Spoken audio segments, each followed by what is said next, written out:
প্রিয় সম্মানিত মাছ চাষি ভাই বন্ধুরা, আশা করি সকলেই ভালো ও সুস্থ আছেন। তো আপনাদের সামনে এখন যে মাছের পোনাটা নিয়ে আমি উপস্থিত হয়েছি, এগুলো হলো দেশি ট্যাংরা মাছের পোনা। এখন যে মাছগুলো দেখতে পাচ্ছেন কেজিতে হলো 800 থেকে 1000 পিস দেশি ট্যাংরা মাছের পোনা। এই দেখেন মাছগুলো দেখাচ্ছি আমি আপনাদেরকে স্পষ্টভাবে। এই যে মাছগুলো দেখেন, এগুলো এক বেডিংয়ের অর্থাৎ এক সাইজের দেশি ট্যাংরা মাছ।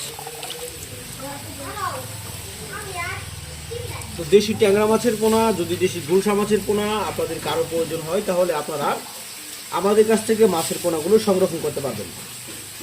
আমাদের এখান থেকে সারা বাংলাদেশের যে কোনো প্রান্তে সুস্থভাবে মাছের পোনাগুলো হোম ডেলিভারির মাধ্যমে, অর্থাৎ 12 থেকে 8 ঘন্টার ভিতরে যে কোনো স্থানে হোম ডেলিভারির মাধ্যমে বিক্রয় করা যায় বা বিক্রয় করে থাকি। এই মাছগুলো চাষাবাদের ক্ষেত্রে আপনাদের একক বা মিশ্রভাবে মাছগুলো চাষাবাদ করতে পারেন। এককভাবে চাষের ক্ষেত্রে হলে আপনি প্রতি শতাংশে চাষ করতে পারেন আপনারা 200 থেকে 250 পিস